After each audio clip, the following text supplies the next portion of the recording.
Bienvenidos a un nuevo video. Te saluda con mucho gusto el profesor Geomani. Hola alumnos y alumnas de quinto grado, ¿qué tal? Bienvenidos al resumen de hoy. Asignatura Español, un cuadro muy sinóptico, aprendizaje esperado, elabora cuadros sinópticos y mapas conceptuales para resumir información, énfasis, información que se presenta en cuadros sinópticos y mapas conceptuales, característica y función de los cuadros sinópticos, que vamos a aprender. Hoy vamos a conocer sobre los cuadros sinópticos y mapas conceptuales para resumir información, vamos a conocer elementos y funciones esenciales y las características de los cuadros sinópticos. En pantalla estamos observando un texto que nos habla acerca del cambio climático y los derechos de niñas y niños. Nos habla de los efectos del cambio climático actual y desde luego que también de los impactos vinculados al cambio climático. Puedes apreciar que el texto es largo. Te invito a que le pongas pausa al video para que lo puedas leer. Y mira ahora, la información queda resumida en un cuadro sinóptico. Los cuadros sinópticos tienen corchetes o llaves. Ese es un elemento característico en la organización gráfica que muestran los cuadros sinópticos. La información en un cuadro sinóptico se lee de izquierda a derecha. La información va de lo más general a lo específico, es decir, hay una jerarquización y también se realizó una clasificación al agrupar ciertos elementos y características específicas sobre ellos. El cuadro sinóptico es como si hicieras una síntesis de información sobre cierto tema. En los cuadros sinópticos se extraen los datos más importantes y se distribuyen y ordenan con los corchetes. Los cuadros sinópticos sirven para comprender mejor un texto y para estudiar, ya que al hacer el análisis, la selección, reducción de la información, la jerarquización y clasificación, todo nos ayuda a entender mejor los temas. El reto de hoy: escoge una lectura de algunos de tus libros de texto y realiza un cuadro sinóptico. Masa y volumen,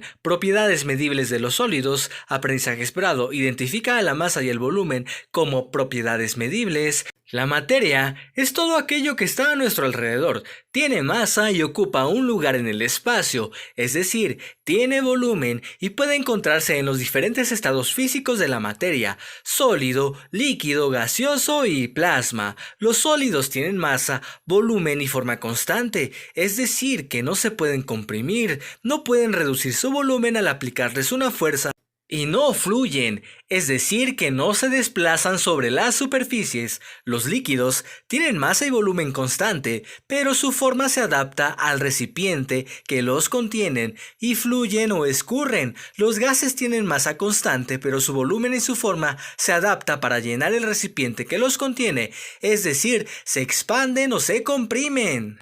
Alumno y alumna, recuerda, los estados físicos de la materia son el estado sólido, el estado líquido y el estado gaseoso. Existe un cuarto estado que se llama plasma. Es muy poco frecuente, pero lo puedes observar cuando se genera un cortocircuito y de manera instantánea salta una chispa. En las auroras boreales y en los rayos de una tormenta eléctrica también se puede observar el plasma.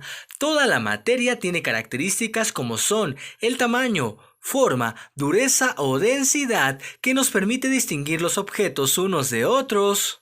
La masa de un objeto es la cantidad de materia que posee, así que cuanta más materia tiene un objeto, mayor es su masa. Las rocas, las pelotas, los automóviles, el aire, las montañas, el agua y todo lo que compone el planeta y el universo tienen masa. La materia es todo aquello que tiene masa, que ocupa un lugar en el espacio y además permanece en el tiempo y puede ser medible con algún instrumento de medición como una báscula o una balanza. Además de la balanza y la báscula, existen otros instrumentos que son útiles para medir la masa y el volumen y la longitud de diferentes cuerpos u objetos, como los recipientes volumétricos como vasos, probetas o una cinta métrica. Existen varias unidades para medir la masa como el gramo y el miligramo. Sin embargo, la más utilizada es el kilogramo, mientras que la unidad de medida para el volumen es el metro cúbico. El reto de hoy. El reto de esta clase es que realices tu propio experimento y comentes los resultados con tu familia y con tu maestra o maestro. Lo puedes hacer con objetos de diferentes masas y tamaños. Verás que te vas a sorprender del resultado. Anota tus observaciones en tu cuaderno. Asignatura Historia. ¿Y si Adelita no fuera mi novia? Aprendizaje esperado. Valora el legado que ha dejado la cultura revolucionaria en nuestro presente. Las canciones cuentan la historia de la Revolución Mexicana. Los corridos revolucionarios son esa parte importante, esa parte típica y característica de la cultura mexicana en la época de la Revolución. Durante la Revolución Mexicana, México es un país en donde la mayoría de la población no sabía leer ni escribir. La forma en que la gente podía enterarse de las noticias era oyéndolas, y los corridos cumplían perfectamente esa función de informar, ya que los corridos se escribían para informar las noticias y también para relatar la biografía de personajes importantes o de la historia de sucesos relevantes sobre la guerra revolucionaria. Por ejemplo, hay un suceso que se narra con el corrido de la toma de Zacatecas. Con ese corrido se puede saber lo que pasó durante la toma de Zacatecas, en donde se enfrentaron fuerzas de Pancho Villa contra las de Victoriano Huerta y fue Villa quien ganó. Fue un combate muy sangriento. El corrido de la Adelita, un corrido muy famoso, trata de una visión que tenían los hombres sobre la presencia de las mujeres en la guerra. Nos habla de lo que hacían las mujeres durante la Revolución Mexicana. La Adelita está inspirado en el caso de una persona que se llamaba Adela Velarde Pérez. Desde los 14 años se fue de su casa para unirse a la Cruz Blanca, en donde brinda servicios de atención médica a los heridos durante la Guerra de Revolución. Destacó por su gran compromiso con la causa constitucionalista y su participación en el campo de batalla, atendiendo a los heridos y a los agonizantes.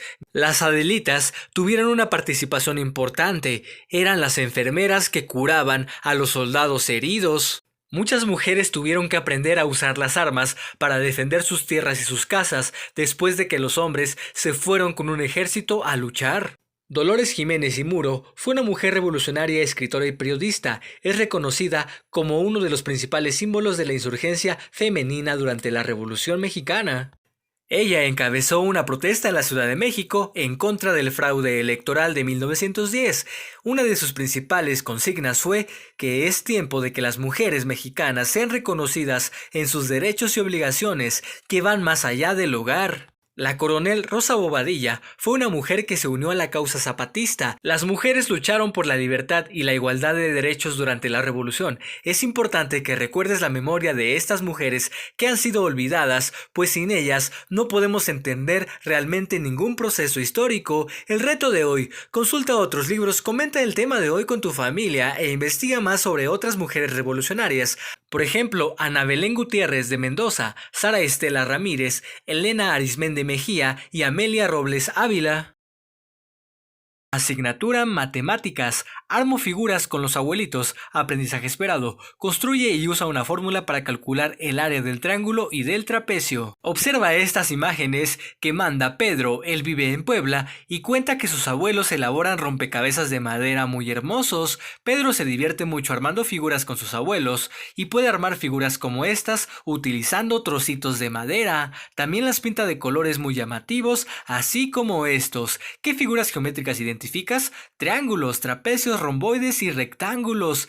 ¿Pero qué crees? A los abuelitos de Pedro les hicieron un pedido de varias de estas piezas, pero de una sola figura geométrica, solo de trapecios pero con diferentes tamaños y colores. Pedro les quiere ayudar a sus abuelitos a hacer los moldes que usarán. ¿Qué te parece si le ayudamos? Para ello vas a utilizar el material recortable de la página 207 de tu libro de desafíos matemáticos. Primero tienes que trazar 3 trapecios iguales con las medidas que les pidieron a los abuelitos de Pedro. Recuerda que cada cuadrito representa una unidad cuadrada. Tienes que trazar un cuadrilátero que tiene 2 lados paralelos que tienen diferente tamaño y los otros 2 lados no son paralelos y pueden tener el mismo tamaño o diferente. Los lados paralelos se llaman bases del trapecio. En este caso son trapecios isósceles. Trapecios que le piden a los abuelitos de Pedro es como este, así que dibuja 3 trapecios isósceles iguales en las cuadrículas con las siguientes medidas. base mayor de 6 centímetros y una altura de 3 centímetros y la base menor de 2 centímetros. Recuerda, cada unidad cuadrada representa un cuadrito. Para la siguiente actividad, debes de formar un romboide con esos dos trapecios. Después te piden que contestes la página 99 de tu libro de desafíos matemáticos. Para ello, tienes que calcular el área del romboide. Recuerda que el área se calcula de esta manera, base por altura, y entonces esa es el área de un romboide. En este caso, 8 por 3 es igual a 24 centímetros cuadrados. El área de cada trapecio tendrá entonces 12 centímetros cuadrados. Espero este video haya sido de tu agrado. Gracias por tu atención. No olvides darle me gusta y dejar tu suscripción. Cuídate mucho, estudia mucho, querido y querida alumna. ¡Hasta la próxima!